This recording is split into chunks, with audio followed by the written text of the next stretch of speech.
तो नमस्कार दोस्तों, मेरा नाम डॉक्टर अभिषेक रंगा है। मैं रेजिडेंसी राजस्थान अजमेर से कर रहा हूँ और ये मेरा यंगर ब्रदर है। आपको हम इस वीडियो के अंदर पूरी यूएसएमएलई का गाइड देने वाले हैं कि आपको स्टेप 1 कैसे करना है, स्टेप 2 कैसे करना है, स्टेप 3 कैसे करना है। तो यश ने अभी जस्ट स्टेप 2 क्लियर किया है। 266 इसका स्कोर रहा है स्टेप 2 के अंदर। ये ड्यूरिंग इसने फाइनल ईयर ही कर लिया। तो कहना मैं ये चाह रहा हूँ कि आप लोग जो भी अंडरग्रेड स्टूडेंट्स हैं उन लोगों के लिए एक इंस्पिरेशन भी है और ये टाइम है जिसके अंदर आप एक्सप्लोर कर सकते हो ग्लोबल मेडिकल जर्नी को। ठीक है, सो लेट्स स्टार्ट विद स्टेप 1। तो बेसिकली आपको यूएसएमएलई के बारे में ये तो पता होगा कि एक लाइसेंसिंग एग्जाम है। इससे आपको रेजिडेंसी भी मिलती है, इससे आपको लाइसेंसिंग भी मिलती है। अब जैसे ही आप स्टेप 1 देते हैं आप एलिजिबल हो जाते हैं स्टेप 2 के लिए। स्टेप 2 देने के बाद you are directly eligible to apply for the match. Step 3 is not mandatory, it is for the visa purposes. तो जिन भी लोगों का डाउट है कि 3 स्टेप्स होते हैं, स्टेप 2 ही होता है। Step 3 is basically a primary requirement for your visa. क्योंकि आप टूरिस्ट वीजा पे स्टडी नहीं कर सकते लॉन्ग टर्म के, 2-3 महीने जाते हैं वो चल जाता है। तो अपन स्टार्ट करते हैं स्टेप 1 से। तो यश, आप बताइए कि स्टेप 1 में बेसिकली क्या होता है और स्टेप 1 की प्रिपरेशन कैसे होती है। स्टेप 1 बेसिकली बेसिक साइंसेज का एग्जाम है। बेसिक साइंसेज के अंदर इंक्लूड होते हैं फर्स्ट ईयर और सेकेंड ईयर के सब्जेक्ट, यानी कि anatomy, physiology, biochemistry, pathology, pharmacology और microbiology. Majorly these subjects are included. इसके अलावा थोड़ी बहुत साइकियाट्री आती है, बेसिक लेवल की, बहुत ज़्यादा नहीं पूछी जाती है। एंड पेशेंट कम्युनिकेशन आता है, which is the big part. 10% of the exam is patient communication and this is very important, I tell you later. तो स्टेप 1 के लिए तो the resources and the pathway is very clear cut. Step 1 is not very ambiguous. So let's start by talking about the resources itself. Resources से start कर रहे थे कि तैयारी कैसे शुरू करनी है। तो मैं बात अपनी करूंगा, मैंने कैसे किया। आप किसी और फेज के अंदर हो सकते हैं अपनी जर्नी के, आप मे बी उसको अपने हिसाब से कट शॉर्ट कर सकते हैं, प्रोलॉन्ग कर सकते हैं। ठीक है, I will talk about myself. तो I prepared mainly for 6 to 7 months for step 1। But mind you, usually लोग क्या करते हैं, इसके अंदर एक प्री डेडिकेटेड फेज बना लेते हैं और एक डेडिकेटेड फेज बना लेते हैं। In my part it was only dedicated for 6 months। उसमें कोई 2 फेजेस डिवाइडेड नहीं थे। ठीक है, and that's what I advise you as well, कि अपने जर्नी को 4-5 टुकड़ों में बांटने से बेहतर ये कि आप 6 महीने लगातार एवरी डे 4 to 5 hours की स्टडी करें। That is more than enough for any exam on that matter. So step 1 के लिए let's start with the resources. First of all what I used was Kaplan. तो Kaplan एक comprehensive video series है। तो Kaplan ऐसा नहीं है कि लाइक अ रिविजन सीरीज है, ऐसा नहीं है। It is very comprehensive. तो वो सब्जेक्ट को 0 से फुल डिटेल तक लेके जाता है, जैसे हमारी क्लासरूम हो। तो I used Kaplan for all the 6 subjects along with that psychiatry and patient communication वाला पार्ट एज वेल। Kaplan जो है उसने मेरा एक बेस बनाया था, यानी कि सब्जेक्ट की अंडरस्टैंडिंग जो है मुझे Kaplan से आई थी। इसके बाद में मैंने क्या यूज़ किया for pathology specifically I used Pathoma. And I will suggest every medical student out there, no matter what, हो सकता है आप यूएसएमएलई के लिए तैयारी नहीं भी कर रहे हैं, but I will suggest Pathoma. Pathoma is a very very very refined video lecture for pathology specific. तो अगर पैथोलॉजी में मास्टरी करनी है तो you go for Pathoma. This is not sponsored, okay. So pathology में मास्टरी करनी है, go for Pathoma. Amazing teacher, and वो सिर्फ वही पढ़ाते हैं जो काम का है एंड जो एक्चुअली आपको क्लिनिकली अप्लाई करने में हेल्प करे। कोई इधर उधर की डिटेल्स नहीं पढ़ाएंगे, just to the point. Kaplan और पैथोमा, इनके बाद में the most important resource overall for whole USMLE journey is UWorld question bank. So you learn mainly by solving questions. That is a big part of USMLE. Maybe it is different from other exams, but here you learn mainly by solving questions. So UWorld मैंने start किया था along with Kaplan and Pathoma. So approximately halfway through my Kaplan and halfway through my Pathoma, I started with QBank, and with, that was UWorld. तो UWorld में around 3600 questions के आसपास है। 3600 questions आप बस एक बार सॉल्व कीजिए, उसको 2-3 बार अलग अलग टाइम्स करने की ज़रूरत नहीं है, बस एक बार सॉल्व कीजिए। And it is very very very important, I can not emphasize this enough, कि आप जब किसी क्वेश्चन को सॉल्व करते हैं तो उसके 3 आउटकम्स हो सकते हैं। Either it could be correct, either it could be incorrect, और that question could be omitted, कि आपने उसका आंसर नहीं किया। ये 3 ही आउटकम्स हो सकते हैं। no matter what the outcome is, you study each and every detail of that question's explanation. That is very important. That's where you learn. चाहे आपका क्वेश्चन सही हुआ हो, चाहे गलत हुआ हो, या फिर आपने छोड़ दिया, doesn't matter. You study each and every detail of that answer, that explanation of that particular question. और ये आपको सारे 3600 questions के लिए करना है. This is a very rigorous exercise and this is what will make you. Okay? तो question bank के अंदर सिर्फ एक रिकमेंडेड है मेरी तरफ से, दैट इज यूवर्ल्ड. उसके अलावा कुछ भी नहीं है. इसके बाद जो इंपॉर्टेंट रिसोर्स आता है दैट इज NBME. तो NBME क्या है? This is a series of mock tests. Mock test यानी कि these are not full length, मतलब 8 घंटे के एग्जाम नहीं होते, these are 5 hours approximately. But NBME जो है अराउंड 20 NBME 20 से लेके NBME 31 तक 12 NBMEs हैं. And why I am emphasising so much, so NBME जो है वो उस ही बॉडी ने बनाए हैं जो आपका फाइनल पेपर बनाने वाले हैं. That is very important. तो वो लोग क्या करते हैं कि जो प्रीवियस ईयर्स के क्वेश्चंस आए हुए हैं रियल एग्जाम में, उनको उठाते हैं, थोड़ा बहुत पैराफ्रेज करते हैं और आपको दे देता है as mock test. So these are not full length exams. ये 8 घंटे के नहीं होते, ये अप्रॉक्सीमेटली 5 hours के होते हैं. बट जो आपका स्कोर NBME में आ रहा है, यूजुअली जो आपका स्कोर NBME में आ रहा है, यूजुअली मेन एग्जाम में स्कोर आपका उसके आसपास लैंड करता है. You take an average of all the NBME tests, that's what your score is going to be approximately. And the second reason it is very important is there are a lot of repeats, as it is repeats from NBME. हो सकता है कोई image repeat हो जाए, हो सकता है question repeat हो जाए. मेरे एग्जाम में भी there were repeats, okay, from the NBME itself. Then the last resource for someone जो कैप्लन से इतना ज़्यादा रिलेट नहीं कर पा रहा है, जिसको कैप्लन नहीं पसंद आ रहा है, बोर्ड्स एंड बियॉन्ड. तो डॉक्टर जेसन रायन है, he is a cardiologist in the US. तो उन्होंने एक वीडियो लेक्चर सीरीज बनाई है, boards and beyond. He teaches everything, all the 6 subjects, ethics, patient communication, everything, psychiatry भी. वो क्या करते हैं कि he does not show his face, वो बेसिकली स्लाइड शो चलाते हैं, उस पर ही explains via diagrams, via his slide show, और उसके बेसिस पे ही वो समझाते हैं. उसका फ़ायदा ये है कि it is quick as compare to Kaplan, तो जल्दी कवर हो जाता है. बट उसकी प्रॉब्लम जो मुझे लगी वो ये कि बिकॉज इट इज़ मोनोटोनस और कुछ नहीं. बट ही टीचेस फैंटास्टिक, बहुत अच्छा पढ़ाता है. तो जैसा यश ने आपको बताया स्टेप 1 के बारे में, तो स्टेप 1 बेसिकली एक पास या फेल एग्ज़ाम है. बेसिकली या क्वालिफायर राउंड है, जिसके अंदर आपका जब रिजल्ट आएगा स्टेप 1 का, तो या तो पास लिखा होगा या आपके बस मार्क्स नहीं दिखाते हैं. इसमें आपको सिर्फ और सिर्फ इसमें क्वालिफाई होना है और कुछ नहीं. ये क्वालिफायर राउंड है स्टेप 2 के अंदर जाने के लिए, और कुछ नहीं है. आपको सिर्फ और सिर्फ पास होना है. फर्स्ट ईयर सेकेंड ईयर के सब्जेक्ट आते हैं, लेकिन ये क्वालिफायर राउंड जो है वो आपके सेकेंड स्टेप का बेस बना देगा. सो जो स्टेप 2 है उसका बेस जो है वो स्टेप 1 है. Right, because of the obvious reasons. अब आप एक बात बताइए कि स्टेप 1 में कौन कौन से सब्जेक्ट्स आ रहे हैं? यस, बताना एक बार. तो स्टेप 1 के अंदर फर्स्ट ईयर सेकेंड ईयर के सब्जेक्ट्स हमारे, to be specific, anatomy, physiology, biochemistry, pathology, pharmacology, microbiology and psychiatry, patient communication, ये सब्जेक्ट्स आते हैं हमारे. तो देखा जाए तो स्टेप 2 के अंदर सारे वही सब्जेक्ट्स हैं जो कि स्टेप 1 में, यानी कि स्टेप 1 में आपका मेडिसिन है, स्टेप 2 में आपकी मेडिसिन है, सर्जरी है, रेडियो है, ऑब्स है, गाइनी है, पीड्स है. तो ये सारे सब्जेक्ट्स बनते कैसे हैं?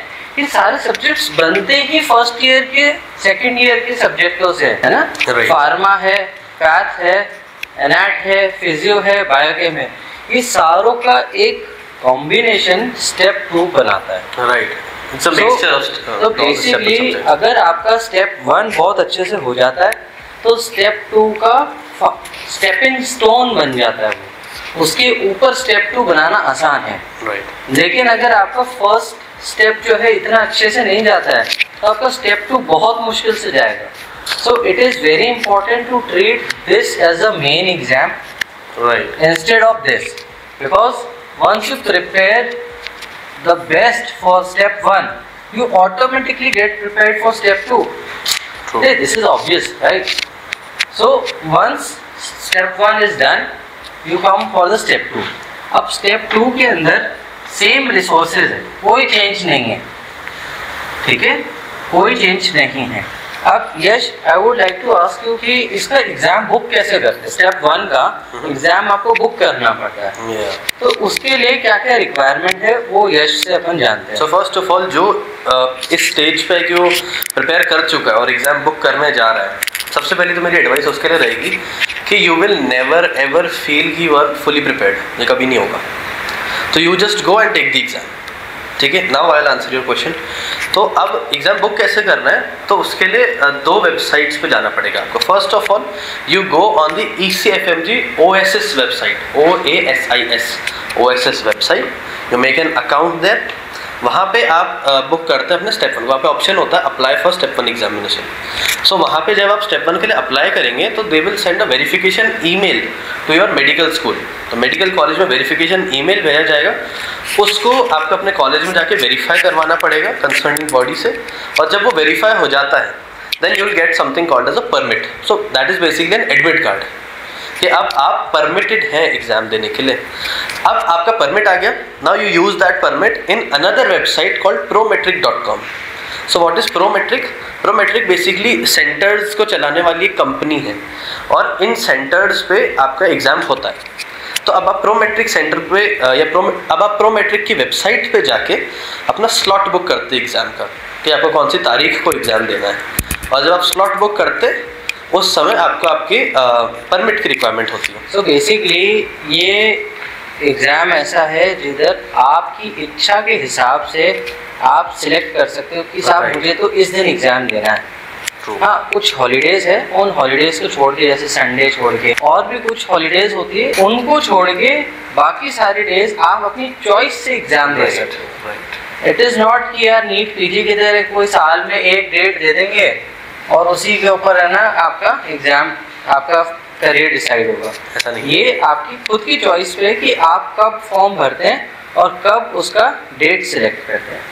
एक बार आपने डेट सिलेक्ट कर लिया तो उसको आप मॉडिफाई भी कर सकते हैं, but yet I think there is some payment required कुछ। तो अगर आपने जैसे डेट सिलेक्ट कर ली एंड आपको 45 डेज से कम बचे अपने एग्जाम में, तो आपको कुछ पेमेंट करना पड़ता है। अगर 45 डेज से पहले तो फ्री ऑफ कॉस्ट होता है। तो बेसिकली आप 6 महीने पहले से आप अपना बुकिंग कर सकते हैं, if I am not wrong.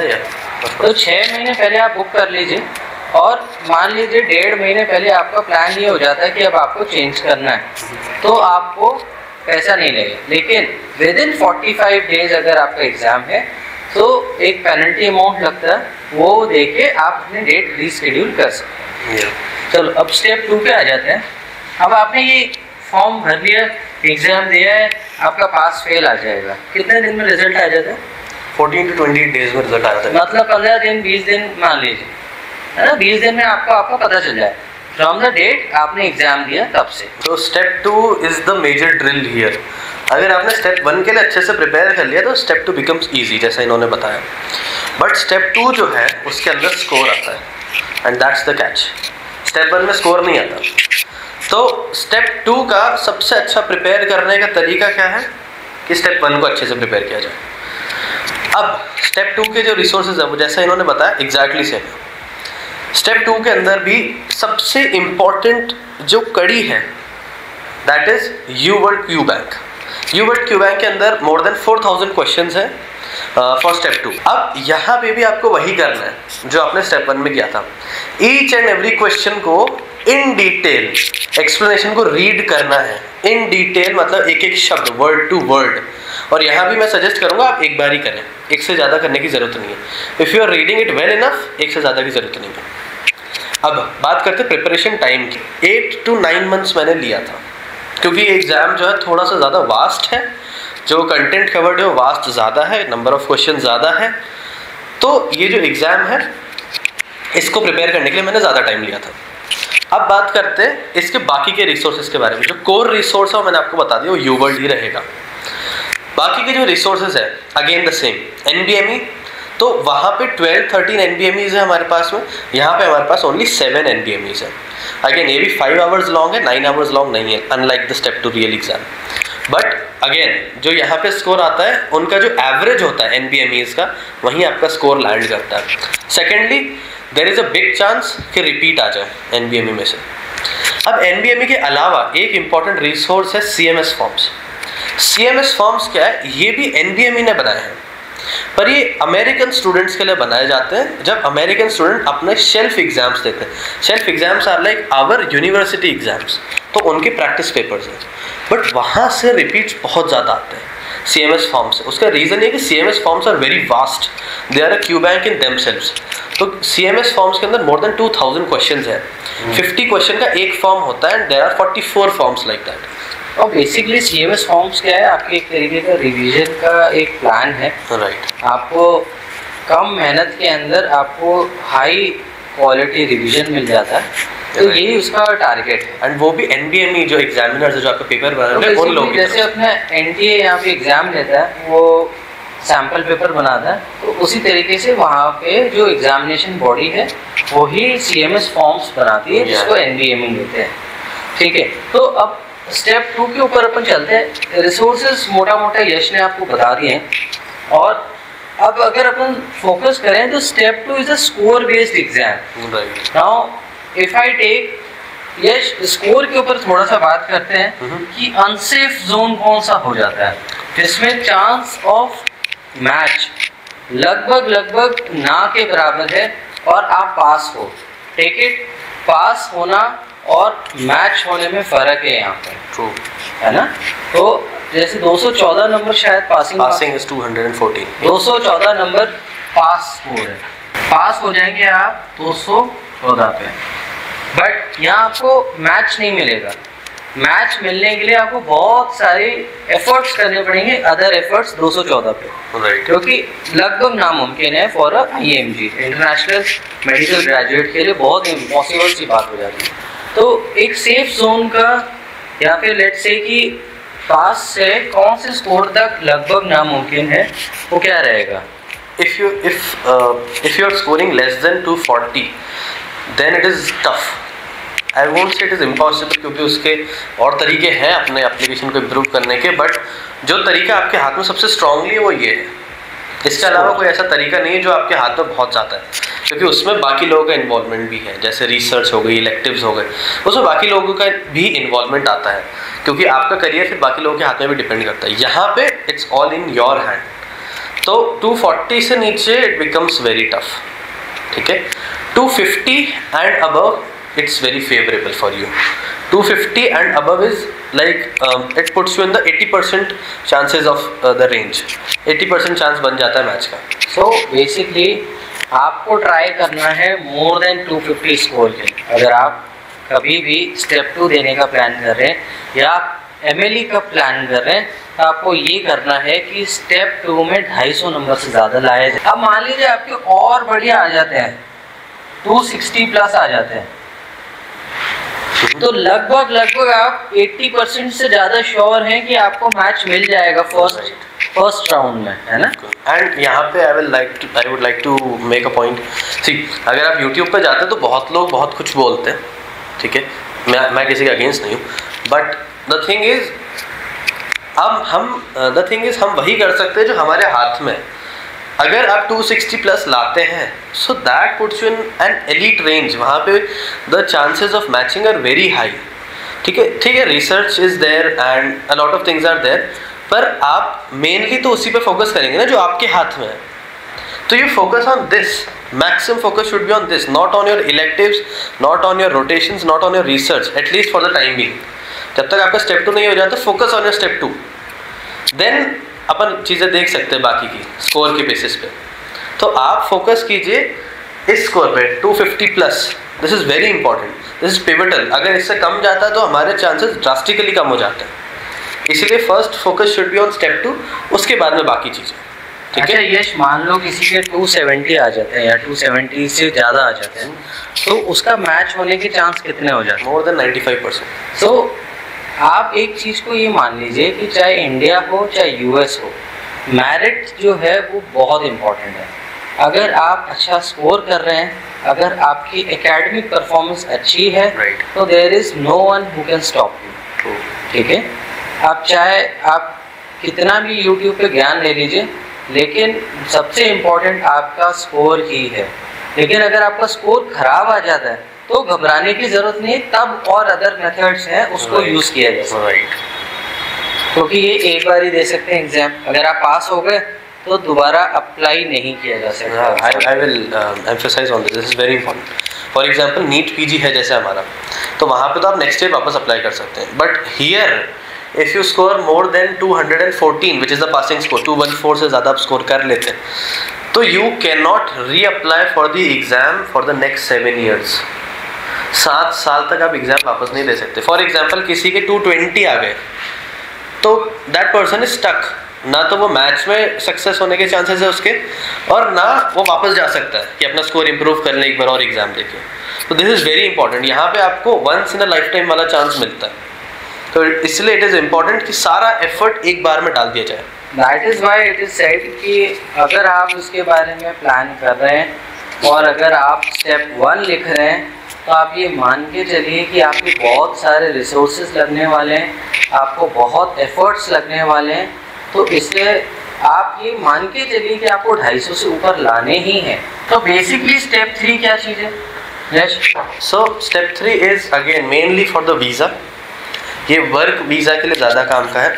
It is not important for applying to the match, ठीक है, जो मैच साइकिल होती है उसमें अप्लाई करने के लिए it is not very important, पर if you do it it is preferable. The reason mean कि अगर इसमें आप फेल हो जाते हैं आफ्टर मैचिंग तो आपको रेसिडेंसी से निकाल दिया जाएगा।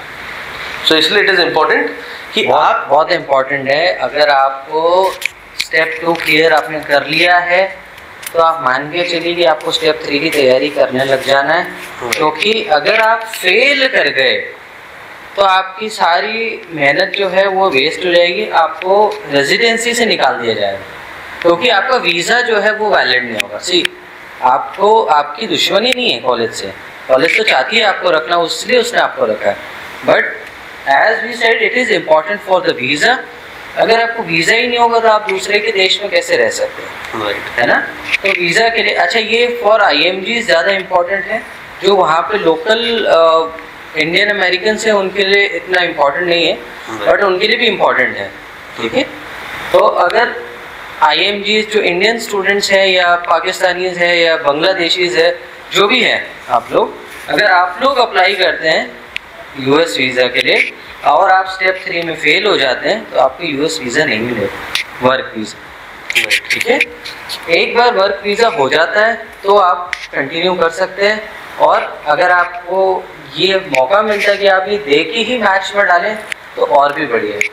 तो प्रोग्राम्स भी आपको प्रेफर करते हैं। हाँ, जो प्रोग्राम डायरेक्टर होता है ना उसको भी कॉन्फिडेंस आ जाता है कि हाँ यार, ये जो स्टूडेंट को हम सिलेक्ट करने वाले हैं इसके सारे पेपर वर्क कंप्लीट है, बेसिकली पेपर वर्क ही तो है, स्टेप 1 2 3 कंप्लीट, अब बचा के अब तो सिर्फ रेजिडेंसी में येस या नो है। तो चलिए इस वीडियो को यहीं तक रखेंगे, बहुत लॉन्ग वीडियो नहीं रख सकते। इस चैनल को सब्सक्राइब कीजिए, बेल आइकन को प्रेस कीजिए, इस वीडियो को लाइक कर दीजिए, और इस चैनल को सब्सक्राइब इसलिए कर लीजिए क्योंकि इस चैनल पे आपको सबसे वैल्यूएबल कंटेंट मिलेगा। यहाँ पे कोई भी आपको इररिलेवेंट कंटेंट नहीं है, या ऐसा कोई कंटेंट नहीं मिलेगा जिसके अंदर आपको सिर्फ व्यूज़ बढ़ाने के लिए क्लिक बेट किया जाए। Thank you so much and stay tuned.